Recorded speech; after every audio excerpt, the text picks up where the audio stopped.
பயந்துட்டு கூட இருக்கலாம். தமிழகத்துல நாங்க தேசிய கல்விக் கொள்கையை வந்து நாங்க அமல்படுத்த மாட்டோம், இருமொழி கொள்கை தான் நாங்க உறுதியா இருக்கோம் அப்படின்னு சொல்லிட்டு பாஜக மட்டும்தான் மும்மொழி கொள்கையை ஆதரிக்கிறீங்க. மற்ற எல்லா கட்சிகளும் இருமொழி கொள்கையே தமிழகத்துக்கு போதுமானது அப்படின்ற ஒரு ஸ்டாண்ட்ல இருக்காங்க.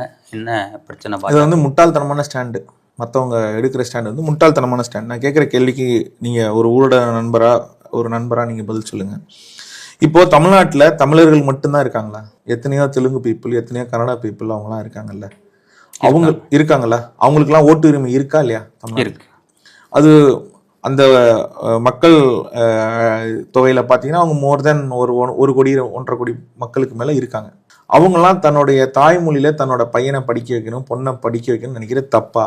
மக்களால் தேர்ந்தெடுக்கப்பட்ட அரசாங்கம் மக்களுக்கு என்ன செய்யணுன்றது அவங்களுக்கு தெரியாதா? அதுல அமைச்சர்களும் இருக்காங்கல்ல. நான் சொல்றேன், அந்த தெலுங்கு பீப்புளோ இல்ல கன்னடமோ பேசுறவங்களோ முக்கிய அமைச்சர்கள் திமுக இருக்காங்கல்ல.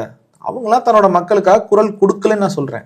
எத்தனையோ அமைச்சர்கள் திமுக இன்னைக்கும் வந்து தமிழர்கள் இல்லாத, தமிழ்நாட்டை தாய்மொழியா கொண்டவர் இல்லாதவர் எத்தனையோ பேர் இருக்காங்கல்ல.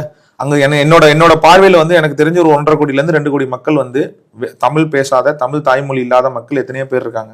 அவங்களாம் தன்னோட குழந்தைங்களை எங்க படிக்க வைப்பாங்க? தாய்மொழியை கற்றுக் கொடுக்க. நீங்க தமிழ் மட்டும் தான் கத்துக்கணும், இங்கிலீஷ் மட்டும் தான் கத்துக்கணும். தமிழ்நாட்டில் இருந்தா கம்பல்சரி தமிழ் கத்துக்கணும், இங்கிலீஷ் கத்துக்கணும், ஒத்துக்கிறோம்.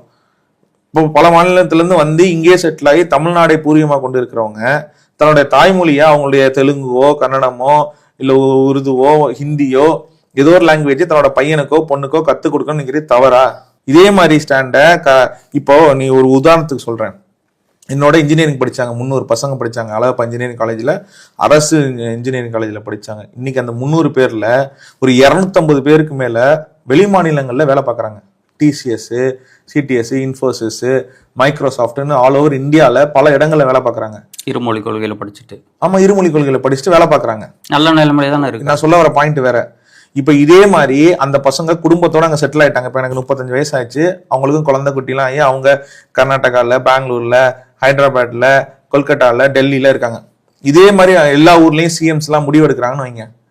இருமொழி கொள்கை மட்டும்தான், நீ மும்மொழி கொள்கை கிடையாது அப்படின்னு சொன்னாங்கன்னா அந்த ஊர்ல இருக்காங்க. நம்ம ஊர்ல இருந்து போனாங்களா தமிழ் பசங்க, அவங்களாம் தன்னோட பசங்களுக்கு தமிழ் கத்துக் கொடுக்க தேவையில்லையா? தேவனா வெளியில போய் படிங்கன்னு சொல்றாங்கல்ல. உங்களுக்கு எங்க போய் படிப்பாங்க? ஹிந்தி ஏங்க நீங்க சொல்ற கேளுங்க. இப்போ வந்து தமிழ் கத்துக்கணுங்க. ஒரு பீகார்லயோ அசாம்லயோ ஒரு பையன் இருக்கான். நம்ம தமிழ்நாட்டுக்கு ஒரு 100 குடும்பமா 500 குடும்பமா இருக்கு. அவங்களாம் எங்க போய் கத்துப்பாங்க? நீங்க என்ன லாஜிக்ல பேசுறீங்க? வெளியில போய் கத்துக்கோங்க, வெளியில போய் கத்துக்கோங்க. இன்னொன்னு சொல்றீங்க, ஏன் அது வந்து ஒரு நாலேஜ், ஒரு லாங்குவேஜ்ங்கிறது ஒரு நாலேஜ். அந்த நாலேஜ் ஏன் கத்துக்க விட மாட்டீங்க? அவங்களுடைய கேள்வி என்ன தெரியுமா கேட்கறாங்க? நீங்க வந்து நாலேஜ் இது வந்து நீங்க என்ன பயன்படுத்துறோமா? ஹிந்தி வேணும்னா நாங்க பயன்படுத்திக்கிறோம் அப்படின்னு. a+b² = a² + b² + 2ab. என் லைஃப்ல இன்னைக்கு வரைக்கும் நான் பயன்படுத்தல. அப்ப நான் வேணான்னு சொல்லிடலாமா என் குழந்தைக்கு? எத்தனையோ இடத்துல trigonometry, sin x, cos x, tan x இதெல்லாம் நம்ம படிச்சிருக்கோம். இது வரைக்கும் 35 வயசுல இது வரைக்கும் நான் பயன்படுத்தவே இல்லை. அப்ப என் குழந்தைக்கு வேணான்னு சொல்லிடுவோமா? முடியாது. அப்ப அதே மாதிரி தாங்க இது. இதெல்லாம் நீங்க வந்து எதெல்லாம் படிக்கிறீங்களோ அதெல்லாம் பயன்படுத்தணுங்கிற கட்டாயம்லாம் கிடையாது. நீங்க எப்படிலாம் நீங்க எல்லாத்துக்கும் இது மாதிரி ஒரு வரையறை வச்சீங்கன்னா நீங்க எல்லா அப்புறம் இல்லை நீங்க போய் இதை போய் கேட்கறாங்க, எல்லாரும் போய் ஸ்டூடெண்ட்ஸை போய் கேட்கறாங்க, தமிழ் மக்கள்கிட்ட போய் கேட்கறாங்க. அவங்களுக்கு இது புரியல, அந்த பாயிண்ட் புரியுது, ஒரு நாலேஜ் அப்படிங்கிற பாயிண்டே புரியல. எவ்வளவோ பேரு இன்னைக்கு தன்னோட தாய்மொழின்னு பேசுறீங்கல்ல. நீங்க எந்த ஸ்கூலுக்கு வேணாலும் கூப்பிட்டு போங்க, நீங்க ஏதோ ஒரு 10 லைன் எழுதி கொடுங்க, அந்த பையன் வந்து தவறு இல்லாம படிக்கிறான்னு சொல்லுவோம்.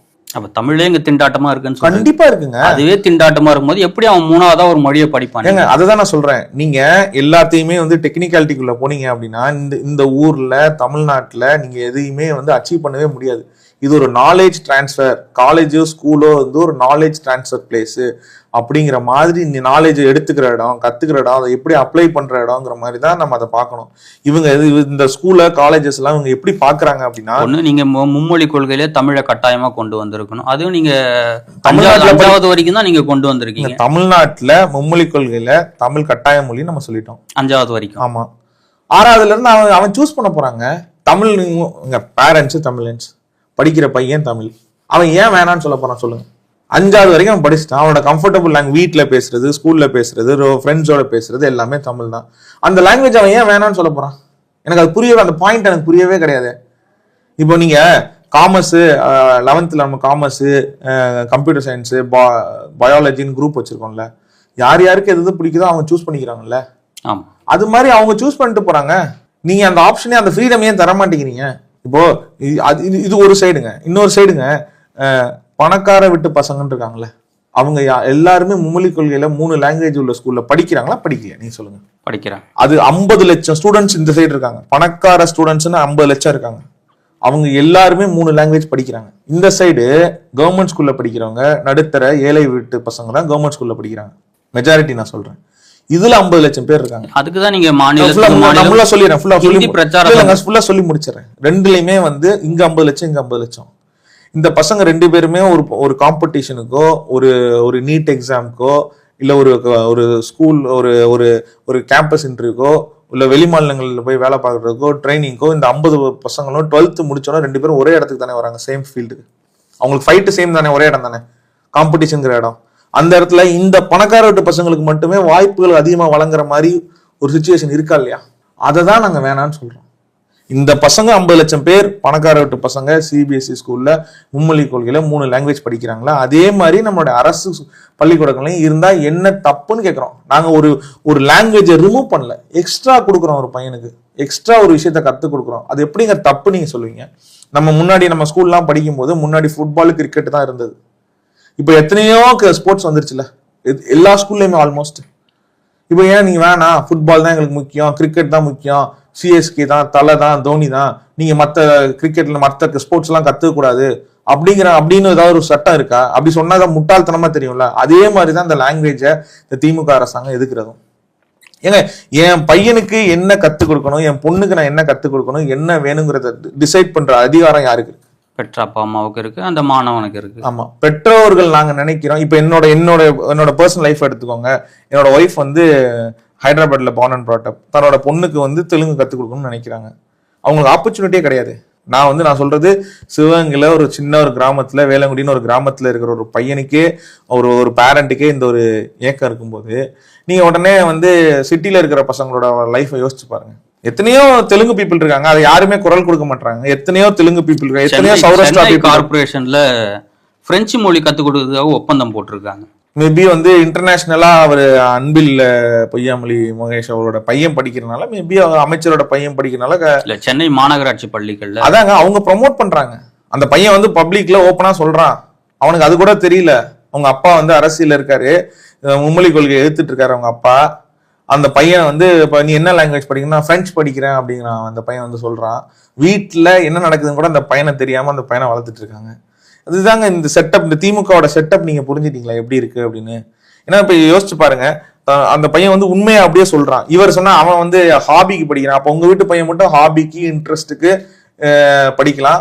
ஆனா வந்து இந்த அரசு பள்ளியில படிக்கிற பசங்க மட்டும் காலங்காலத்துக்கும் வந்து நீங்க தமிழ்லயே சொல்லி, சரி அதெல்லாம் விடுங்க. இன்னொரு விஷயம் கேட்க, நேற்று வந்து அமித்ஷாஜி வந்திருந்தாங்க. முந்தாண்டில் அமித்ஷாஜி ஒரு பாயிண்ட் சொன்னாங்க, மருத்துவ கல்விகள்லாம் வந்து தமிழ்லயே படிக்க. ஏன் தமிழ்நாட்டுல அது நடக்கல சொல்லுங்க? நீங்க தான் தமிழ் வந்தோட போர்டை மாத்த வேண்டியது, இருக்கிற சைன் போர்டை பூரா தமிழ்ல மாத்த வேண்டியது. கேட்டா நாங்க மருத்துவ கல்வி வந்து இங்க தமிழக மாணவர்கள் மட்டும் படிக்கல, மற்ற மாநிலங்கள்ல இருந்தும். அதை பத்தி உங்களுக்கு என்ன கவலை? தமிழ்நாட்டுல தானே வந்து படிக்கிறீங்க, அதானே சட்டம் போடுறீங்க. வெளியூர்ல இருந்து ஹிந்திக்காரன் இந்தியன் பேங்க்லயோ, இந்தியன் ஓவர்சீஸ் பேங்க்லயோ, ஐசிஐசி பேங்க்லயோ மேனேஜரா ஒருத்தன் ஹிந்திக்காரன் வந்து வேலை பார்த்தானா, தமிழ்நாட்டுல படிக்கணும்னா உனக்கு இருமொழி கொள்கை தான். இல்லையா நீ சிபிஎஸ்இ ஸ்கூல்ல கத்துக்கோ, பணம் கொடுத்து அதிகமா மாசத்துக்கு 50,000 1 லட்சம் கொடுத்து கத்துக்கோ. நீங்க ஒரு ரூல்ஸை போடுறீங்கல்ல, உங்களுக்கு என்ன அப்படி என்ன ஒரு வந்து உங்களுக்குலாம் இல்லாத ஒரு ஸ்கூல்ல இல்லாத மரியாதை வந்து அந்த இது எம்பிபிஎஸ் படிக்கிற மாணவர்களுக்கு உங்களுக்கு என்ன அப்படி என்ன ஒரு அவங்க மேல ஒரு கான்சென்ட்ரேஷன்? அதை பத்தி உங்களுக்கு என்ன கவலை? படிக்கிறவன் எங்க இருந்தாலும் கத்துப்பான். நீங்க சொல்றீங்கல்ல, கத்துட்டு போறான், தமிழ் அவன் கத்துட்டு போறான். அப்ப பாஜக என்ன பண்ணிருக்கணும்? தமிழகம் முழுக்க இருமொழி கொள்கையை நீங்க அமல்படுத்துகின்ற ஒரு போராட்டத்தை முன்னெடுத்து இருக்கணும்ல. ஏன் மும்மொழி கொள்கைக்காக போய் கையில் பாஜக ஏன் இருமொழி? நாங்க தான் மும்மொழி கொள்கை வேணும்னு சொல்றோமே. எங்களோட பாயிண்ட் மும்மொழி கொள்கை 3 லாங்குவேஜ் இருக்கணும். அந்த 3 லாங்குவேஜ் என்ன லாங்குவேஜ்னு ஸ்டூடெண்ட்டும் பேரண்ட்டும் டிசைட். திமுக ஏத்துக்க தயாரா இல்ல, என்ன பண்ணும் பாஜக? திமுக ஏத்துக்க தயாராகி, திமுக எதை தாங்க ஏத்துக்கிட்டாங்க? நீட்டை ஏத்துட்டாங்க, இதை ஏத்துட்டாங்க. இப்ப ரீசெண்டா வந்து கெட் அவுட் மோடின்னு போட்டாங்க. அவங்களுக்கு என்னங்க வேலை? அவங்க வந்து கொள்ளையடிக்கணும். இப்ப எங்களை, ஆமா வேற என்ன பண்றது? பார்த்துட்டு வேடிக்கை பார்த்துட்டா இருப்போம். அவங்களோட அதிகமா போட்டோம்ல நாங்க ட்வீட்டு. அவங்களுக்கு என்ன வேலை? எங்களை பாஜகவை தமிழ்நாட்டுக்குள்ள வரவிடக்கூடாது, கொள்ளையடிச்சு இவங்க குடும்பம் மட்டும் அப்படியே இருக்கணும். இன்னும் கொஞ்ச நாள், இன்னொரு 10 வருஷம் விட்டு வச்சுன்னு வைங்க, சிபிஎஸ்இ ஸ்கூலையும் அவங்க எடுத்து தூக்கிடுவாங்க. அடுத்து இன்டர்நேஷனல் பிசினஸ் தான், ஐபி தான். அதுக்கும் செக் வச்சுட்டு அது ஆமா வேற என்ன பண்றது? என்னங்க, தமிழும் இந்திய கலாச்சாரமும் எங்களுக்கு முக்கியம், இந்திய மாணவர்கள் எங்களுக்கு முக்கியம். அதுல தமிழ் மாணவர்கள் எங்களுக்கு முக்கியம். அப்படிதான் நாங்க பாக்குறோம். ஏன்னா இவங்க கும்மிடி பூண்டியை தாண்டி இவங்க அரசியல் பண்றதுக்கான வேலை கிடையாது. கும்மிடி பூண்டியை தாண்டி இவங்கள்ட்ட சொல்றதுக்கு இவங்க ஆள் கிடையாது. அதனால இவங்க எப்போதும் இவங்க வந்து ஏதோ டெரிட்டரி மாதிரி ஃப்ரெண்ட்ஸ் போட்டு வச்சுட்டு இவங்க உட்காந்துட்டு இருக்காங்க. அதுக்கெல்லாம் ரொம்ப நாள் கிடையாதுங்க, ரொம்ப நாள் கிடையாது. இன்னொரு 4-5 மாசத்துல அந்த எலெக்ஷன் ஒர்க் எல்லாம் உங்களுக்கு தெரிய வந்துடும். அப்பவே உங்களுக்கு தெரிஞ்சிடும். இப்பவே நிறைய இடத்துல விரிசல் நடந்துட்டு இருக்குது, நீங்க பாத்துட்டு தானே இருக்கீங்க. உதயநிதி அவர்கள் நீட்டுக்கு எதிராக ஒரு கையெழுத்து இயக்கம் நடத்தினாரு. கையெழுத்து இயக்கம் நடத்தினா நீட்டை வந்து நாங்க தமிழகத்துல இருந்து ரத்து பண்ணிடுவோம் சொல்லிட்டு சொன்னாரு. இன்ன வரைக்கும் அது நடக்கல. இப்போ நீங்க மும்மொழி கொள்கையை நாங்க அமல்படுத்துவோம் சொல்லிட்டு கையெழுத்து இயக்கம் மக்கள் கிட்ட வாங்கிட்டு இருக்கீங்க. அது சாத்தியமாகுமா? ஏன் சாத்தியமாகாது? எவ்வளவு மக்கள் கையெழுத்து போட்டுட்டு இருக்காங்க. இது வரைக்கும் மோர் தென் 5 to 6 lakhs பீப்புள் வந்து ஆன்லைன்ல டிஜிட்டல்லே வந்து சைன் பண்ணி அந்த மும்மொழி கொள்கை அந்த இதுக்கு ஆன்லைன் வெப்சைட் நாங்க பண்ணியிருக்கோம்ல, புதிய கல்வின்னு சொல்லி. அதுல ஏற்பட்ட பேர் ஆல்ரெடி 5 to 6 lakhs பீப்புள் வந்து சைன் பண்ணிட்டாங்களே. உதயநிதி பண்றது சக்சஸ் ஆனாதான் நாங்க சக்சஸ் பண்ற அப்படி ஒரு ரூல்ஸ் இருக்கா? இல்ல எல்லாரையும் கட்டாயப்படுத்தி நீங்க கையெழுத்து வாங்குறீங்க. பள்ளி மாணவர்கள்லாம் கட்டாயப்படுத்தி எந்த இடத்துல கட்டாயப்படுத்துறாங்க சொல்லுங்க முதல்ல. நாங்க போய் கேட்கிறோம், ஒரு விஷயத்த தவறான ஒரு நரேட்டிவை செட் பண்ணி வச்சிருக்கீங்க, அந்த நரேட்டிவ்க்கு நாங்க சொல்றோம். ஃபார் எக்ஸாம்பிள் அவர்கள் கண்டனம் தெரிவிச்சிருக்காரு. இதை தொடர்ச்சியா பண்ணீங்கன்னா நான் கைது நடவடிக்கை எடுப்பேன்றத பதிவு பண்ணிருக்கேன். அவர் எத்தனை பேர் அவர் கைது பண்ணுவாரு? அத்தனை பேர் அவர் போலீஸ் வச்சிருக்காரா? சிறைச்சாலைகள் வச்சிருக்காங்களா? ஏங்க இது என்ன, நாங்க என்னங்க போய் தீவிரவாத இயக்கம் பண்றோம்? ஆல் இந்தியால பிரதமர் மோடி அவர்கள் மும்மொழி கொள்கையை ஆதரிச்சு சொல்ற ஒரு விஷயத்த, அந்த சட்டத்தை இவங்க எதுக்குறாங்க. கான்ஸ்டிடியூஷன் ஆஃப் இந்தியா அந்த புக்கை, அந்த இருக்கிற சட்டத்தை எதுக்குறாங்க. நாங்க வந்து அது தப்புன்னு சொல்லிட்டு இருக்கோம். இதுல என்னங்க இருக்கு கைது பண்றதுக்கு? முதல்ல சொல்லுங்க, கைது பண்றதுக்கு என்ன? எத்தனையோ பேரு கற்பழிச்சவன், திருநவன், ஃப்ராடுத்தனம் பண்ணவன், அவன் பூரா ஊர்ல வந்து திமுக கொடியை கட்டிக்கிட்டு சுத்திட்டு இருக்கான். அவனை வந்து அரெஸ்ட் பண்றதுக்கோ இது பண்றதுக்கோ அந்த அமைச்சர்களுக்கு துப்பு இல்ல. இவங்க என்ன சொல்றாங்க, நாங்க உண்மை ஒரு பையனுக்கு எக்ஸ்ட்ரா ஒரு லாங்குவேஜ். கல்வின்றது வந்து மத்திய பட்டியலும் கிடையாது, மாநில பட்டியலும் கிடையாது, பொது பட்டியல்ல இருக்கு. சரிங்க. நீங்க வந்து அது மாநில அரசு கூட ஆலோசனை பண்ணி தான் இதை வந்து நீங்க அமல்படுத்த முடியும். எங்க கிட்ட நீங்க கலந்து ஆலோசிக்காம இதை அமல்படுத்துறது தவறுன்றாங்கல்ல. கையெழுத்து வாங்கினாங்களா வாங்கலையா? எதுக்காக? இந்த மும்மொழி கொள்கைக்கு ஃபண்டு தரோன்னு சொல்லி. அப்ப என்ன நினைச்சீங்க? சும்மா கையெழுத்து போட்டு கொடுப்போம், ஃபண்டை கொடுத்துருவான்னு நினைச்சீங்களா? இது வரைக்கும் இந்த நீங்க என்ன சொல்றீங்க, எங்கள்கிட்ட எந்த ஒரு கன்சிடரேஷனுமே இல்லாம இவங்களா சூமோட்டோவா எக்ஸிக்யூட் பண்றாங்க அப்படிதானே? அதுதானே நீங்க சொல்ல வர பாயிண்ட். இது வரைக்கும் தமிழ்நாட்டுல கல்வித்துறை அதிகாரிகள்கிட்ட மும்மொழி கொள்கை சம்பந்தமா எந்த ஒரு ஆலோசனை கூட்டம் நடக்கலையா? எந்த ஒரு இடத்துலயும் அவங்க வந்து ஒரு கான்ஃபரன்ஸ் வச்சு பேசலையா? நீங்க தான் வந்து உங்கள்கிட்ட தான் 40 MP இருக்காங்கல்ல, அவங்க யார்கிட்டயுமே வந்து எழுதி கொடுத்து விடுங்க. உங்கள்கிட்ட தான் மீடியா தான் இருக்குல்ல, இது வரைக்கும் எந்த ஒரு அறிக்கை கொடுக்க சொல்லுங்க. இது வரைக்கும் எந்த ஒரு டிஸ்கஷனும் நடக்கல தமிழ்நாட்டுல அப்படின்னு அறிக்கை கொடுக்க சொல்லுங்க. அதெல்லாம் வந்து அவங்க சும்மா பேசிட்டு இருக்காங்க. அவங்க வந்து மக்கள் இன்னும் அந்த காலத்துல 50-60ல ஐயாக்க வந்த மாதிரி தமிழ்நாட்டை மறுபடியும் ஆண்டுட்டு இருக்கலாம் அப்படிங்கிற ஒரு மதமேல பேசிட்டு இருக்காங்க. அதுக்கு பாஜக இடம் கொடுக்க மாட்டாங்க. பாஜக யாருமே இடம் கொடுக்க மாட்டாங்க. 2026 தேர்தலில் உங்களுக்கு போட்டியா விஜய்னு ஒருத்தர் வர போறாரு. அவர் யாராமா வர்றது நல்லது தானே. ஒரு 40 நிமிஷம் சினிமாவுக்கு வந்து 200 கோடி சம்பளம் வாங்கினாரு. அது சேவை செய்யறதுக்காக வர்றாரு. யாரா இந்த உலகத்துல யாராவது 40 நிமிஷம், ஒரு 2.5 மணி நேரம் படத்துல 40 நிமிஷம் அவர் ஃபுல்லா வருவாரா? அதுக்கு 200 கோடி ரூபாய் படம் வாங்கினாரு. அவர் வந்து பெரிய சேவை மனப்பான்மை மாதிரி அவங்க பின்னாடி வந்து ஒரு கூட்டம் நின்றுட்டு இருக்கு. இதை யாருமே இது வரைக்கும் கேட்கல. இது வரைக்கும் ஏதாவது ஒரு டைரக்டர் அவரை வளர்த்துட்டு இருக்காரா? ஏதாவது ஒரு டைரக்டருக்கா, ஏதோ ஒரு ரொம்ப ரொம்ப கஷ்டப்பட்ட டைரக்டர் இவருக்கா நான் ஃப்ரீயா படம் நடிச்சுறேன்னு ஏதோ ஒரு இடத்துல சொல்லியிருக்காரா? இவருடைய படங்கள் எத்தனையோ இடத்துல ஃபிளாப் ஆகும்போது ரஜினி வந்து ஒரு சில இடங்கள்ல பணத்தெல்லாம் திருப்பி கொடுத்துருக்காங்க, ஏதோ அந்த லாஸை வந்து ஷேர் பண்ணிருக்காங்க. இது மாதிரி இவர் ஏதாவது ஒன்று பண்ணியிருக்காரா? உடனே கேட்டா அவர் சொல்லி அவர் தொழில் அப்படிம்பாரு. ஏங்க ஒரு 40 நிமிஷம் படத்துக்கு நடிக்கிறதுக்கு உண்மை கிடையாது. IPS